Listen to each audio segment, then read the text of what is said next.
বিসমিল্লাহির রহমানির রহিম। আসসালামু আলাইকুম। আশা করছি সবাই ভালো আছেন, সুস্থ আছেন, সুন্দর আছেন। আপনাদেরকে আমি পাঠ করে শোনাচ্ছিলাম আল বিদায়া ওয়ান নিহায়া গ্রন্থটি লিখেছেন আবুল ফিদা হাফিজ ইবনে কাসির আদ দামেস্কি রহমতুল্লাহি আলাইহি। বইটি বাংলায় অনুবাদ করেছেন মাওলানা সৈয়দ মোহাম্মদ ইমদাদউদ্দিন, মাওলানা মোহাম্মদ মুহিউদ্দিন, মাওলানা বোরহানউদ্দিন, মাওলানা মোহাম্মদ আবু তাহের। গত পর্বগুলিতে আমি আপনাদেরকে পড়ে শোনাচ্ছিলাম আল্লাহ তাআলার সৃষ্টি, ফেরেশতা এবং তাদের গুণাবলী সম্পর্কিত আয়াত এবং এর হাদিসের ব্যাখ্যা। এখনও আমি আপনাদেরকে সেই পরবর্তী আরও অনেক আয়াত এবং হাদিস রয়েছে যা পাঠ করে শোনাব। এই হাদিসগুলো দ্বারা প্রমাণ করে যে ৭ আকাশের এমন কোনো স্থান নেই যেখানে কোনো ফেরেশতা বিভিন্ন প্রকার ইবাদতে লিপ্ত নন। কেউ সদা দণ্ডায়মান, কেউ সদা সিজদারত, আবার কেউ বা অন্য কোনো ইবাদতে ব্যস্ত আছেন। আল্লাহ তাআলার আদেশ মতে তারা সর্বদাই তাদের ইবাদত, তাসবিহ, জিকির, আজকার ও অন্যান্য আমলে নিযুক্ত রয়েছেন। আবার আল্লাহর নিকট তাদের রয়েছে বিভিন্ন স্তর। যেমন আল্লাহ তাআলা বলেন, আমাদের প্রত্যেকের জন্যই নির্ধারিত স্থান আছে এবং আমরা তো সারিবদ্ধভাবে দণ্ডায়মান এবং আমরা অবশ্যই তার পবিত্রতা ও মহিমা ঘোষণাকারী। পবিত্র কোরআনের ৩৭ নম্বর সূরা ১৬৪ এবং ১৬৫-৬৬ নম্বর আয়াত। অন্য এক হাদিসে নবী করিম সাল্লাল্লাহু আলাইহি ওয়াসাল্লাম বলেন, ফেরেশতাগণ তাদের প্রতিপালকের নিকট যেভাবে সারিবদ্ধ হয়, তোমরা কি সেখানে সারিবদ্ধ হতে পারো না? সাহাবাগণ জিজ্ঞেস করলেন, তারা তাদের প্রতিপালকের নিকট কিভাবে সারিবদ্ধ হয়? জবাবে রাসূল সাল্লাল্লাহু আলাইহি ওয়াসাল্লাম বললেন, তারা প্রথম সারি পূর্ণ করে নেয় এবং সারি তারা যথানিয়মে সোজা করে থাকে। অন্য এক হাদিসে তিনি বলেন, ৩ ভাবে অন্যদের উপর আমাদেরকে শ্রেষ্ঠত্ব দেওয়া হয়েছে। গোটা পৃথিবীকে আমাদের জন্য মসজিদ এবং তার মাটিকে আমাদের জন্য পাক বানানো হয়েছে। আর আমাদের সারি সমূহকে ফেরেশতাদের সারির মর্যাদা দান করা হয়েছে।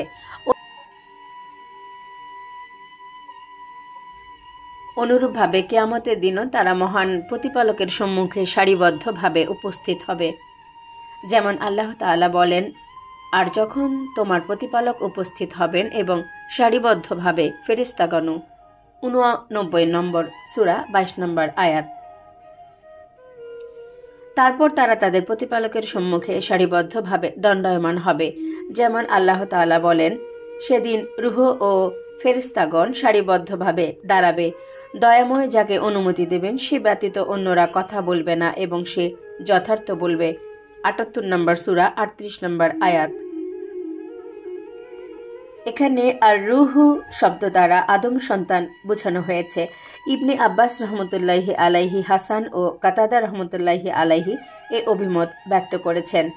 কেউ কেউ বলেন, আর রুহু হল ফেরেশতাদের একটি শ্রেণী আকারে যারা আদম সন্তানের সাথে সাদৃশ্য রাখেন।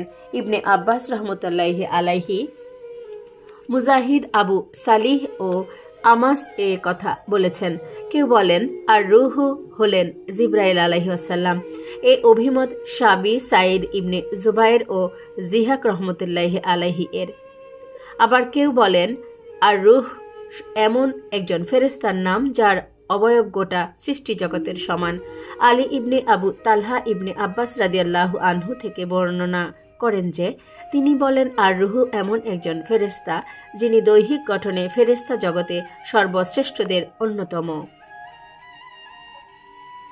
ইবনে মাসুদ রাদিয়াল্লাহু আনহু সূত্রে ইবনে জারির রহমতুল্লাহি আলাইহি বর্ণনা করেন যে ইবনে মাসুদ রাদিয়াল্লাহু আনহু বলেন, রূহ চতুর্থ আকাশে অবস্থান করেন। আকাশসমূহের সবকিছু এবং পাহাড় পর্বত অপেক্ষাও বৃহৎ। তিনি ফেরেশতাদের অন্তর্ভুক্ত। প্রতিদিন তিনি ১২,০০০ তাসবিহ পাঠ করেন। প্রতিটি তাসবিহ থেকে আল্লাহ তাআলা একজন করে ফেরেশতা সৃষ্টি করেন। কিয়ামতের দিন একাই তিনি এক সারিতে দণ্ডায়মান হবেন। তবে এ বর্ণনাটি একান্তই গরীব শ্রেণীভুক্ত। আরশ বহনকারী ফেরেশতাদের বিবরণে আমরা জাবির ইবনে আবদুল্লাহ রাদিয়াল্লাহু আনহু সূত্রে উল্লেখ করেছি যে রাসূলুল্লাহ সাল্লাল্লাহু আলাইহি ওয়াসাল্লাম বলেছেন, আরশ বহনকারী আল্লাহর ফেরেশতাদের এক ফেরেশতা সম্পর্কে বলার জন্য আমাকে অনুমতি দেওয়া হয়েছে। তার কানের লতি থেকে কাঁধ পর্যন্ত 700 বছরের দূরত্ব। দাউদ ও ইবনে আবু হাতিম রহমতুল্লাহি আলাইহি তা বর্ণনা করেছেন। আবু হাতিমের পাঠে আছে পাখির গতির 700 বছর। জিব্রাইল আলাইহিসসালাম এর পরিচিতি অধ্যায়ে একটি গুরুত্বপূর্ণ তথ্য বর্ণিত হয়েছে। আল্লাহ তাআলা বলেন, তাকে শিক্ষাদান করে শক্তিশালী। 53 নম্বর সূরা 5 নম্বর আয়াত। এই আয়াতের ব্যাখ্যায় আলিমগণ বলেন, জিব্রাইল আলাইহিসসালাম তার প্রবল শক্তি দ্বারা লূত আলাইহিসসালাম এর সম্প্রদায়ের বসতিগুলো যা ছিল 7টি, তাতে বসবাসকারী লোকজন যারা ছিল প্রায় 4 লাখ এবং তাদের পশু পাখি, জীব জানোয়ার, জমি জমা, অট্টালিকা সহ তার একটি ডানার কোণে তুলে নিয়ে তিনি ঊর্ধ্ব আকাশে পৌঁছে যান। এমনকি ফেরেশতাগণ কুকুরের ঘেউ ঘেউ ও মুরগির আওয়াজ পর্যন্ত শুনতে পান। তারপর তিনি তাকে উল্টিয়ে উপর দিক নিচে করে দেন। পবিত্র কোরআনে আল্লাহ তাআলা বলেছেন, জিব্রাইল আলাইহিসসালাম রাসূলুল্লাহ দূত করিম সুদর্শন। জি কুয়াতিন অর্থ প্রবল শক্তিমান। আরশের মহান অধিপতির নিকট তার উচ্চ মর্যাদা রয়েছে। ঊর্ধ্ব জগতে তিনি সকলের অনুকরণীয়, অর্থ তিনি গুরুত্বপূর্ণ আমানতের অধিকারী। এজন্যই তিনি আল্লাহ ও নবীগণের মাঝে দূত হওয়ার সৌভাগ্য লাভ করেছিলেন, যিনি তাদের উপর সত্য সংবাদ ও ভারসাম্যপূর্ণ শরীয়ত সম্বলিত ওহী নাজিল করতেন। তিনি রাসূলুল্লাহ সাল্লাল্লাহু আলাইহি ওয়াসাল্লামের নিকট আগমন করতেন। তার নিকট তিনি অবতরণ করতেন বিভিন্ন রূপে, যেমন আমরা পূর্বে বর্ণনা করেছি। আল্লাহ তাআলা জিব্রাইল আলাইহিসসালামকে যে আকৃতিতে সৃষ্টি করেছেন, রাসূলুল্লাহ সাল্লাল্লাহু আলাইহি ওয়াসাল্লাম সে আকৃতিতে তাকে দুবার দেখেছেন। তার রয়েছে 600 ডানা, যেমন ইমাম বুখারী রহমতুল্লাহি আলাইহি তালক ইবনে গান্নাম ও জায়েদা সায়েবানী রহমতুল্লাহি আলাইহি সূত্রে বর্ণনা করেন। আমি জির রহমতুল্লাহি আলাইহিকে আল্লাহর বাণী সম্পর্কে প্রশ্ন করলে তিনি বললেন, আব্দুল্লাহ ইবনে মাসউদ রাদিয়াল্লাহু আনহু আমার নিকট বর্ণনা করেছেন যে মুহাম্মদ সাল্লাল্লাহু আলাইহি ওয়াসাল্লাম জিব্রাইল আলাইহিস সালামকে তার 600 ডানা সহ দেখেছেন। ইমাম আহমদ রহমতুল্লাহি আলাইহি বর্ণনা করেন যে আব্দুল্লাহ বলেন, রাসূলুল্লাহ সাল্লাল্লাহু আলাইহি ওয়াসাল্লাম জিব্রাইল আলাইহিস সালামকে তার নিজ আকৃতিতে দেখেছেন। তার 600 ডানা ছিল। প্রতিটি ডানা দিগন্ত আচ্ছাদিত করে ফেলেছিল। তার ডানা থেকে ঝরে পড়ছিল নানা বর্ণের মুক্তা ও ইয়াকুত। এ সম্পর্কে আল্লাহই সমধিক অবহিত। ইমাম আহমদ রহমতুল্লাহি আলাইহি বর্ণনা করেন যে ইবনে মাসউদ রাদিয়াল্লাহু আনহু তার একটি আয়াতের ব্যাখ্যায় বলেন, রাসূলুল্লাহ সাল্লাল্লাহু আলাইহি ওয়াসাল্লাম বলেছেন, আমি জিব্রাইল আলাইহিস সালামকে দেখেছি। তার 600 ডানা ছিল। তার পালক থেকে নানা বর্ণের মণি মুক্তা ছড়িয়ে পড়ছিল।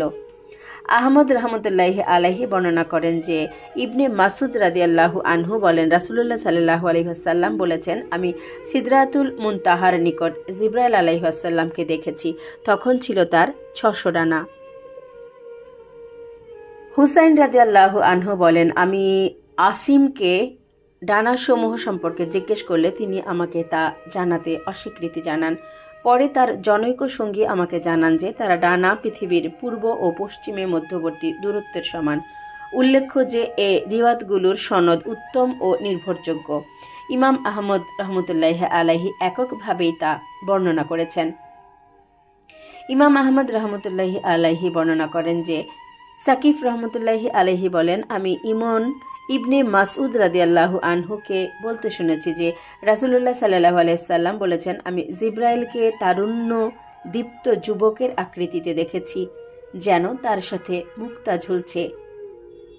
এর সনদ সহিহ। আব্দুল্লাহ রাদিয়াল্লাহু আনহু থেকে ইবনে জারির রাদিয়াল্লাহু আনহু বর্ণনা করেন যে আব্দুল্লাহ রাদিয়াল্লাহু আনহু একটি ব্যাখ্যায় বলেন, রাসূলুল্লাহ সাল্লাল্লাহু আলাইহি ওয়াসাল্লাম জিবরাইল আলাইহিস সালামকে সূক্ষ্ম রেশমের তৈরি দুটো জোড়া পোশাক পরিহিত অবস্থায় দেখেছেন। তিনি তখন আকাশ ও পৃথিবীর মধ্যবর্তী গোটা স্থান জুড়ে অবস্থান করছিলেন। এর সনদ উত্তম ও প্রামাণ্য। সহিহ বুখারী ও মুসলিম শরীফে আছে যে মাশরুক বলেন, আমি একদিন আয়েশা রাদিয়াল্লাহু আনহু এর নিকট ছিলাম। তখন আমি বললাম, আল্লাহ তাআলা কি এ কথা বলেছেন না যে সে তো মুহাম্মদ তাকে জিব্রাইলকে স্পষ্ট দিগন্তে রেখেছে, নিশ্চয়ই সে তাকে আরেকবার দেখেছিল। 53 নম্বর সূরা 13 নম্বর আয়াত। উত্তরে আয়েশা রাদিয়াল্লাহু আনহু বললেন, এ উম্মতের আমি প্রথম ব্যক্তি যে রাসূলুল্লাহ সাল্লাল্লাহু আলাইহি ওয়াসাল্লামকে এ সম্পর্কে প্রশ্ন করেছিল। উত্তরে তিনি বলেছিলেন, উনি হলেন জিব্রাইল। তিনি তাকে আল্লাহ সৃষ্ট তার আসল অবয়ব মাত্র দুবার দেখেছেন। তিনি তাকে দেখেছেন আসমান থেকে জমিনে অবতরণরত অবস্থায়। তখন তার সুবিশাল দেহ আকাশ ও পৃথিবীর মধ্যবর্তী স্থানকে জুড়ে রেখেছিল। ইমাম বুখারী রহমতুল্লাহি আলাইহি বর্ণনা করেন যে ইবনে আব্বাস রাদিয়াল্লাহু আনহু বলেন, রাসূলুল্লাহ সাল্লাল্লাহু আলাইহি ওয়াসাল্লাম জিবরাইল আলাইহিস সালামকে বললেন, আচ্ছা, আপনি আমার সঙ্গে যতবার সাক্ষাৎ করে থাকেন তার চেয়ে অধিক সাক্ষাৎ করতে পারেন না? ইবনে আব্বাস রাদিয়াল্লাহু আনহু বললেন, তারপর নিম্নোক্ত আয়াতটি নাজিল হয়, আমরা আপনার প্রতিপালকের আদেশ ব্যতীত অবতরণ করি না, যা আমাদের সম্মুখে ও পশ্চাতে আছে এবং যা এ দুয়ের অন্তর্বর্তী তা তারই। 19 নম্বর সূরা 64 নম্বর আয়াত। ইমাম বুখারী রহমতুল্লাহি আলাইহি বর্ণনা করেন যে ইবনে আব্বাস রাদিয়াল্লাহু আনহু বলেন, রাসূলুল্লাহ সাল্লাল্লাহু আলাইহি ওয়াসাল্লাম সর্বাপেক্ষা বেশি দানশীল ছিলেন, আর তার এ বদান্যতা রমজান মাসে যখন জিবরাইল আলাইহিস সালাম তার সঙ্গে সাক্ষাৎ করতেন তখন অনেক বেশি বৃদ্ধি পেত। জিবরাইল আলাইহিস সালাম রমজানের প্রতি রাতে তার সঙ্গে সাক্ষাৎ করেন, কোরআনের দ্বারস দিতেন। মোট কথা, রাসূলুল্লাহ সাল্লাল্লাহু আলাইহি ওয়াসাল্লাম কল্যাণ সাধনে মুক্ত বায়ু অপেক্ষাও অধিকতর উদার ছিলেন। ইমাম বুখারী রহমতুল্লাহি আলাইহি বর্ণনা করেন যে ইবনে শিহাব রহমতুল্লাহি আলাইহি বলেন, উমর ইবনে আব্দুল আজিজ রহমতুল্লাহি আলাইহি একদিন আসর পড়তে কিছুটা বিলম্ব করে ফেলেন। তখন উরওয়া রাদিয়াল্লাহু আনহু তাকে বললেন, নিশ্চয় জিবরাইল আলাইহিস সালাম অবতরণ করে রাসূলুল্লাহ সাল্লাল্লাহু আলাইহি সাল্লামের সামনে দাঁড়িয়ে সালাত আদায় করেছিলেন। এ কথা শুনে উমর রাদিয়াল্লাহু আনহু বললেন, হে উরওয়া, তুমি যা বলছো আমার তা জানা আছে। আমি বশির ইবনে আবু মাসুদকে তার পিতার বরাতে বলতে শুনেছি যে তিনি রাসূলুল্লাহ সাল্লাল্লাহু আলাইহি ওয়াসাল্লামকে বলতে শুনেছেন, জিবরাইল আলাইহিস সালাম অবতরণ করলেন, তারপর তিনি আমার ইমামতি করলেন, আমি তার সঙ্গে সালাত আদায় করলাম, তারপর আমি তার সঙ্গে সালাত আদায় করলাম, তারপর আমি তার সঙ্গে সালাত আদায় করলাম, তারপর আমি তার সঙ্গে সালাত আদায় করলাম। এভাবে আঙ্গুল দ্বারা গুনে গুনে তিনি 5 নামাজের কথা উল্লেখ করেন। প্রিয় শ্রোতা, আজ এ পর্যন্তই। আগামী পর্বগুলিতে আমরা অন্যান্য ফেরেশতা সম্পর্কে এবং তাদের গুণাবলী, তাদের চারিত্রিক বৈশিষ্ট্য, দৈহিক বৈশিষ্ট্য সম্পর্কে পাঠ করে আপনাদেরকে শোনাবো ইনশাআল্লাহ। আল্লাহ হাফেজ। আসসালামু আলাইকুম।